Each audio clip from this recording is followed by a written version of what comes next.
York City through Marvel comic books. Spider-Man lived in Queens. The first time I saw the Roosevelt Island tram was in Spider-Man, and I remember my mother drove me to the city and it shocked and scared. Oh my God, it does exist. So Marvel was showing me places in New York that I heard about, that I knew existed, that I couldn't go to. So I'm this little comic book kid, and I would just indulge myself into this world of Marvel comic books.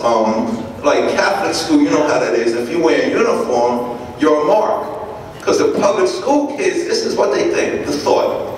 So it's a world of superheroes, and that world of comic books made you feel mighty. Something crazy happened. This thing called hip-hop comes over the bridge from the Bronx. Changes my life. I hear the music. I hear what the MCs is saying. I see the breakdancers, the way they dressed, the way they moved. It was like, oh man, superheroes came to life. The graffiti artists, the colors, and the styles were like right out of a comic book. So hip-hop was almost like the comic book coming to life. But then something else crazy happened. I first heard Grandmaster Flash doing the quick mix of, it's either Good Times, I think it was Super Sperm. And the record, I just heard, now I can't see this, but I can hear it. And just by hearing it, I felt it. I heard a tape of the Grandmaster Flash. Right away you go, what the hell is that? The Grandmaster, what the? And he takes the record Super Sperm, Super Sperm, at that time, me and my brother was 3 years older than me, the same way I used to take my favorite blanket and put it around my neck and pretend that I was Batman and Superman, because it's all imagination, it's all creativity, it's all make-believe. The same way I used to pretend I was a superhero of the comic books, I gotta do that. Now, I'm not thinking of being in the music business, you gotta understand. I just wanted to do that thing. Like, remember you go see a Kung Fu movie and you see Bruce Lee and Jackie Chan? First thing you do when you come out the movie is run to a flying kick into your friend's back. Boom! Because you wanted to do that. So I was like, whatever I gotta do to do that. My brother was a little older than me, but we had a problem. We wasn't drug dealers. We wasn't in a street gang. And it was crazy. Back in the day, young people on my block was robbing houses. Now, I'm a scared little Catholic school kid. First of all, I don't want to go in nobody's house. So I'm afraid he kept, so me and my brother had a problem. We had no resources. But my brother, a little older, yo, we got this huge collection of comic books. So we did a comic book sale to buy 2 turntables and a mixer. I created a character. I was like, I'm going to be Grandmaster Get High. Because when my music plays, you're going to be intoxicated. So I used to just spend time in the basement being Grandmaster Get High. I learned to do Super Sperm. I learned to do Good Times, Good Times, Good. I learned to do I Can't Stop. I learned to quick mix. And it was done. That's all there was to it. Comic books, reading and writing, and drawing. Took a black and white notebook out and just went to work. I was 2 entities. I was Grandmaster Get High, but my writing, lyrical poet personality was Easy D. My name is Darryl, so it's easy for Darryl to write rhymes. I became Easy D, and I just took off now. I was just writing rhymes just because the rhyme thing went with the DJ thing. That's all it was, and it was all pretend and make believe. Because that's why, you know, Run came to you, right? And yes. That myth. Yes. Because you had to spoken rhymes. Yes, I started writing in 7th, 8th grade. And I'm just doing it. And then I'm living my life. I'm just doing it. What had happened is, in 8th grade, we had a basketball room in the schoolyard. And I went to Rice High School in Harlem, 124th Street in Lenox, and something crazy happened when I got there. I got to Rice High School, and from 9th grade to 12th grade, I started hearing the Grandmaster Flash and the Furious 5 before they even made records. And something was different about that. Because like I said, Grandmaster Flash and the Furious 5, Funky 4+1, Africa Bambaataa and the Zulu Nation, they wasn't talking about Jordan strings and disco and my limousine. They were rhyming about things me as a young person could relate to. Up in the morning, out to school, teacher teaching the golden rule about science, mathematics, and history. So they were talking politics. They were talking social issues. They were still talking about how great they were, but they were talking about my total existence. So that took my writing game to a whole nother level. At one point, I was hating recorded rap, and I would sit around wondering, why didn't they do what I just heard on these tapes on the records? So make a long story short, that was me for 4 years at Rice High School, 124th Street in Lenox. I'm just so glad that that's not a myth, because I tell my students this story all the time, and I'm relieved. Yeah, hip-hop didn't just create rappers. So me and Run come in the game, you know what I'm saying? In the game, hip-hop is selling records now. But we noticed that Planet Rock and The Message was separate. So we came up with the idea, let's do it like that. Let's put the good and the bad on the record. So we did that. Run already had the Suck MC rhyme, because originally, I wasn't going to be in the group. Run saw, and this is go to you students who say, I tell kids to this, especially in middle school and high school. Yeah, but they're giving me this math, I will never use this again. Right, you will never probably have to do that equation again in your life. But the tools and component and method of you solving that, you're gonna have to use. So me, I'm armed and dangerous. I'm a little comic book nerd kid that reads, writes, and draws. I'm a lethal weapon. Joe saw that in me. But originally it was gonna be DJ Run in the OK crew. Russell was going to put Run with this white lady DJ from London who had a pantomime breakdancer. And Run said, "Hey, you got to be in the group with me because I don't want to be with them." It was the funniest thing ever. So he pushed me in the group. Run was going to make Suck MCs by itself. At the end of that record, Russell knew I could write. Originally, I was going to perform It's Like That with Run in the studio, but Run was going to tour by itself and probably have a pipe man doing my parts. So Run, he comes out the booth and we record It's Like That, and that's the way it is. I think the reason why our old school isn't a time period. Old school is a consciousness and a presence. It's a way for you people in this room to creatively and artistically demonstrate who you are by whatever means that is. That's what the old school is. I don't want hip-hop to be like it was when I was doing it. I want it to be better than it was when I was doing it, because it can be. And it's just not, when I judge hip-hop now, I don't speak from being 40 and 50 years old. I don't speak from being 50 now. I always born a kid. I'm judging you like I was 12 to 18 years old. And the reason why Mel and me and Chuck D and all of us who are older now so critical, my generation demanded more from people of my generation. My young people, the typical rapper was 12 to 25 years old. And 99% of the records that play on Hot 97 and Power and all these stations, if you would have brought that to me when I was 17, man, get this bullshit out of my face. And you would have been challenged to go home. But we didn't do rock music to get white people to like us. We didn't do rock music to become rock stars. We did rock music because it was already a powerful element of hip-hop anyway. Comes in various forms because it's the same feelings, but different expression. The reason why the Beastie Boys was able to make rock records, and Eminem could make rock records, and Korn, Limp Bizkit, Blink 182, Sum 41, Darryl Wembley and them said, when we started, we was trying to be Run DMC. But they made those records, which is something about our presence. That's why the Beastie Boys worked. We was recording in Chungking House of Metal. We was recording in a heavy metal studio. Slayer, Anthrax, all the punk rocks, Ramones, everybody was recording there.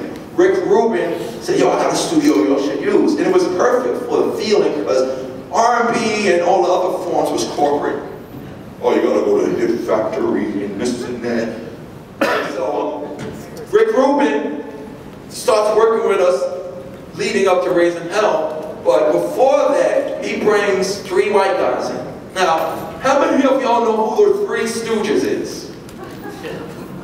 So, Mo, Larry, Curly. Now, this is before they, they got older, the BCs, and became Buddhists and whatever. Imagine Rick Rubin goes to Jay, yo, Jay, you think these 3 guys can make a rap song? And Jay turns and you see the 3 Stooges over there. Boing, boing, boing. And Jay just said, yeah, why not? And they did it. We had made the record Slow and Low. Yeah, he was like, why not? And the reason why the Beasties worked is this. there wasn't white rappers trying to be black rappers. They didn't rap about Adidas and gold chains and all that. Mike D took a plastic chain and snatched the gold Volkswagen emblem off of Volkswagen Beetle and threw around his neck and went like this. And all the black people real recognize real. Yo, that's dope. And I'm saying he didn't have a big chain with Adidas and stuff like that. They were their presentation, but using the same format. And that's all the first album was. It was a whole collection of, Suck MCs was the beat jam. Suck MCs was just a beat and a rapper. That's the raw, true form of hip hop. A lot of people in the game now, and y'all know, they make good records. But if you said you gotta come in here and rock this crowd for 2 hours and you can't do none of your record lyrics, do it.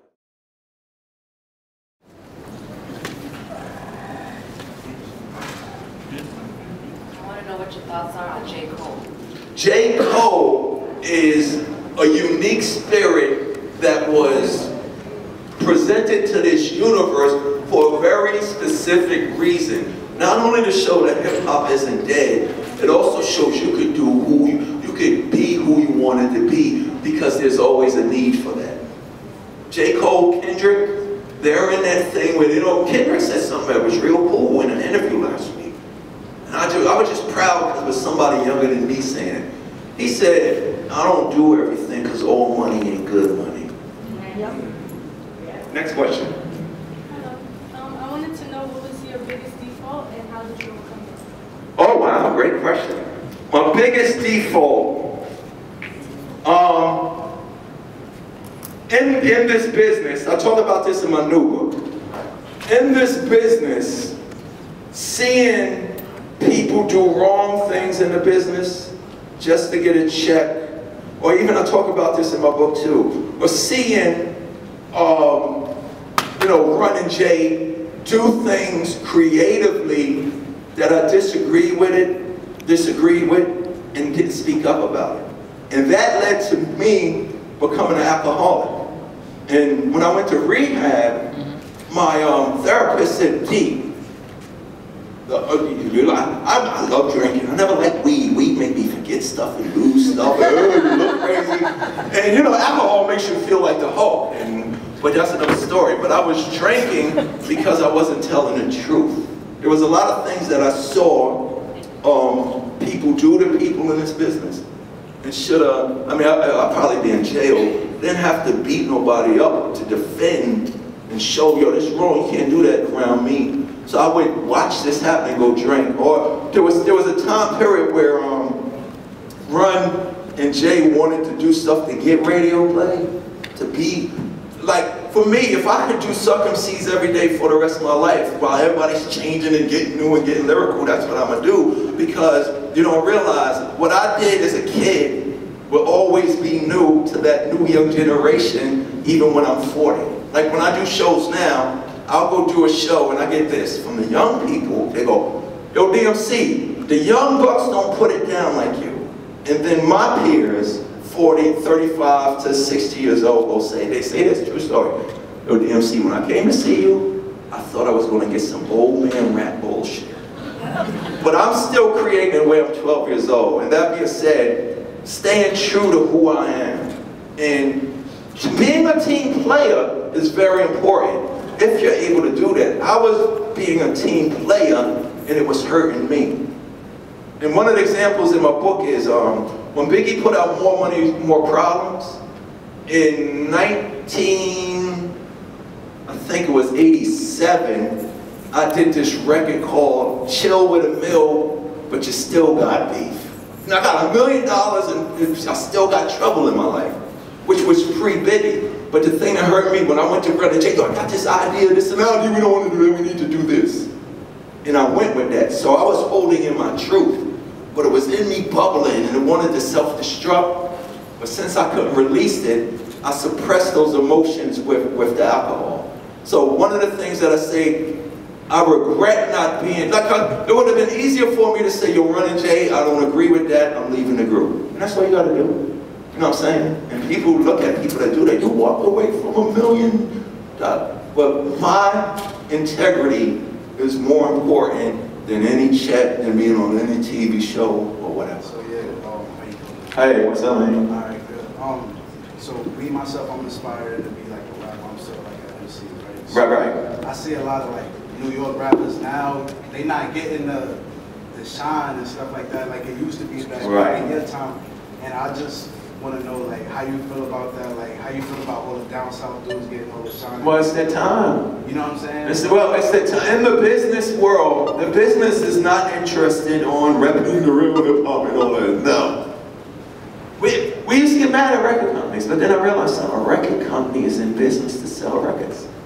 So they're not going to put out a positive black young youth guy rapping about good things when negativity and disrespect and the over-glamorization of violence and sex is the thing that's selling. Ice-T let it be known this. He said, the record business, sex and violence will always sell more than everything else.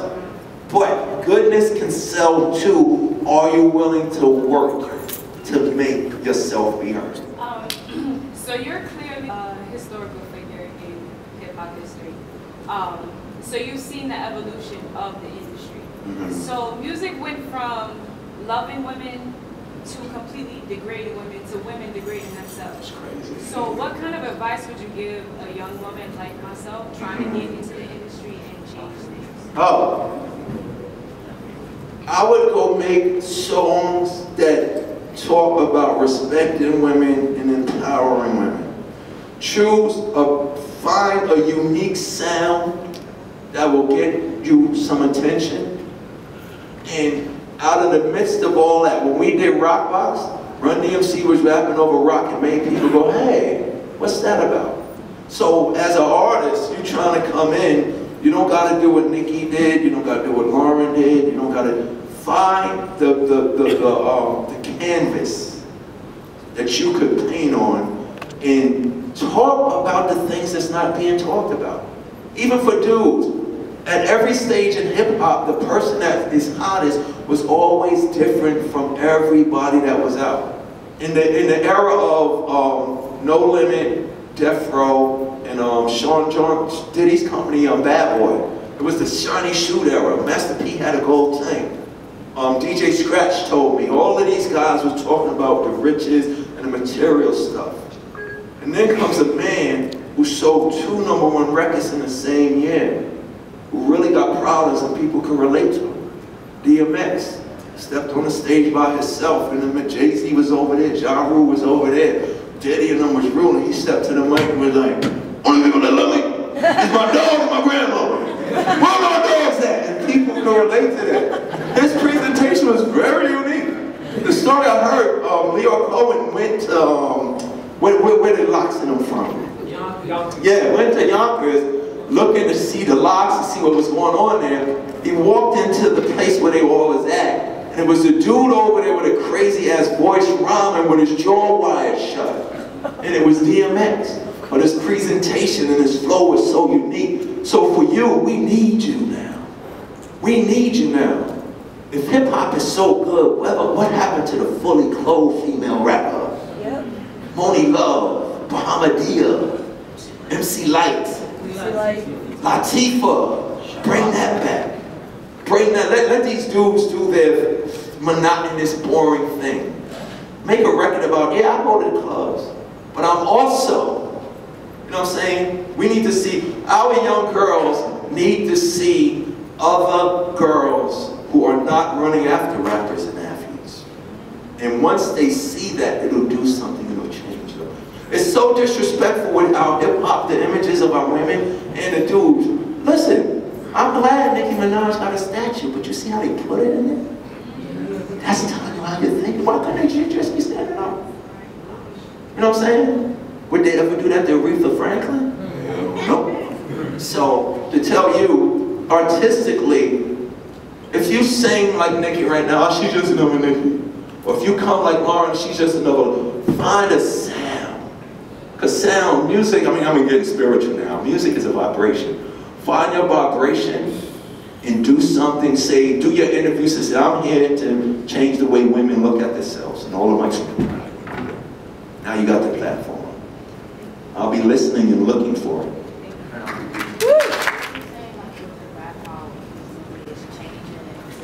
Yes, it's changing, and it has to, it must. I feel like it's the same thing with fashion. Oh, okay. I wanted to know what advice do you have to like be different. Yeah. I don't like doing the same thing that everybody. But it seems it's the thing that gets you the deal. Yes, that's what it is. It's like spandex is the new thing now. Right. And everybody wants me to make something that's spandex. I'm like, oh, can you please change it to something that's. Well, from your perspective, what do you think is needed in fashion right now? I feel like outfits make outfits that's more constructive and less building of like. Well, really? Well, you know what you do? You don't have to attack with a whole catalog and that stuff. Go figure out 1 or 2 pieces that is your vision, and then share it. Make 1 or 2 pieces and give it to some of your friends. That's sweet. How can I describe it? Nowadays, I watched for the last 15 years in hip-hop, young people standing outside of these labels with their demos. Waiting for Jay-Z, when Jay-Z was at the Def Jam and L.A. Reid to come out. And L.A. Reid coming out right to the car, and I don't even stop him. And then I was watching, he's there the next day, and you ain't getting no meetings and stuff like that. You have everything necessary to be seen, heard, and get your thing going on. We didn't ask for permission. I didn't ask for permission to be a musician, DMC rapper guy. You know why? Because the dudes before me taught me something. You don't need permission to be you, and you necessarily don't need a big budget. You need a great presentation and a place to let it be seen, heard, or viewed. And what did we do? Man, we want to do what Studio 54 is. They have a building, they're having fun, and they're playing music, coming together and having fun. Oh, first of all, you, everybody go home and get an extension cord, because this is about to be on. Take that screwdriver, bust that light pole open, plug up. You go get your turntable, you go get your turntable, you go get your brother's mixer, everybody go home and get 2 of the same records. So we went to the park, we played our music and heard so it could be noticed. And people at first they hated it. The young people playing that loud music and it. Oh, I like that song. So now it's cool. Now, what's happening? Parents all know where we at. Nobody's shooting, nobody fighting until some fool at the end of the night pulls out a gun and shoots him. That's when it starts. So we playing the music there, right? And then the other guy, man, I got an outlet to do my poetry.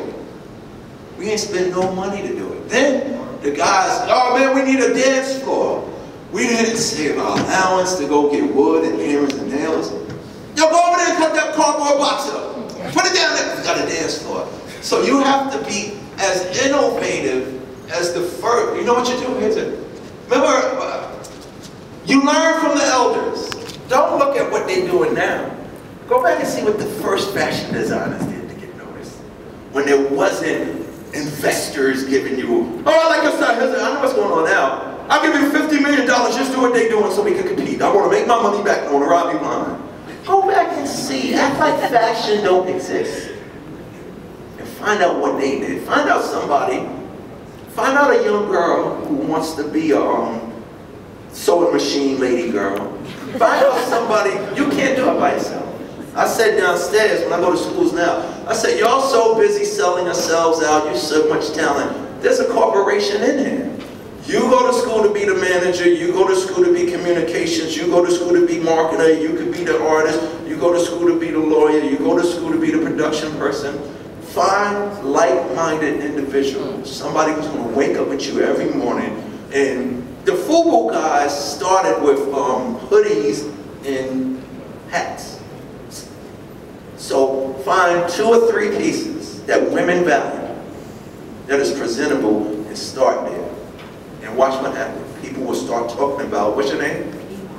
Imeh? Yeah, but my clothing line name is Latani, but not yet. They'll talk about the young girl named Imeh with the glasses that has brilliant designs. That's all you need first. I just share my situation, my circumstances with y'all as an example that maybe you could pull 1 or 2, 3 things, maybe all of it, and apply it to an area in your life. But whether it's college students, whether it's grown-ups, whether it's high school students or the middle school students that I speak to, from day one, you can check my resume, Christmas time in Hollis, Queens, Run DMC in a place to be. I just want y'all to know, I don't like when people in my generation even say, D, I'm a fan. You're not a fan, because that implies that I'm above you. I'm not better than you.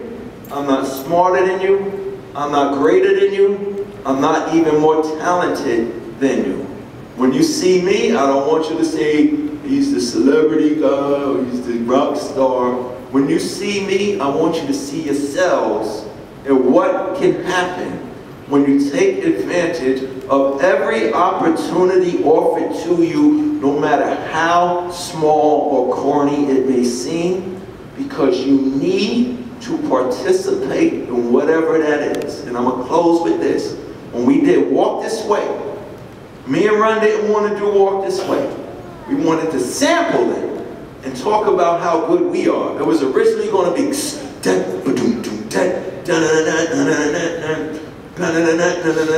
it was 86. I was going to come on, I'm DMC in a place to be, the best MC in history. Been rounding on the mic since 83. There will never be an MC better than me, and I'm DJ Run and I'm #1. Rick Rubin goes, y'all should do the record over the way Aerosmith did it. Jam Master Jay, rest in peace. Jay goes, yo, that might be a great idea, man. Anybody else? Me and Ron was like, yo, Jay, yo, what you talking about, Jay? Because we thought they was taking this rap thing too far. Because we had did Rock Box and King of Rock. Me and Ron looked at Leo Cohen, our publicist Russell, and the people from Cold Proud Records. And me and Ron said this to them. Y'all can be happy as you want, but y'all better not put this record out as a single. Fast forward, we dropped the Raising Hell album. The single that was known was My Adidas and Peter Piper. We come to New York, DJ Red Alert goes, I'm about to play the best rap song out today. Me and Run knew it was either My Adidas or Peter Piper. Red Alert throws on Walk This Way. We shooting up the charts. We have no idea what's going on. We walk into the dressing room in the midst of the Raising Hell tour, and Leo Cohen goes, it was brilliant that we released Walk This Way without running up knowing, not knowing he was in the room. And then he sees us. Me and Ron like, what did you just say? We released Walk This Way without you. Because what they did is, they sent My Adidas and Peter Piper to all the black stations. They said Walk This Way to all the white rock stations, but they also said Walk This Way to all the black stations. The reason why I bring that up to y'all is this. Y'all in school, artistic, fashion, anything, and you're on the cusp of it. Always be open to try something new and different, because it won't only just change your life. Walk This Way changed my life, but it also can change the world.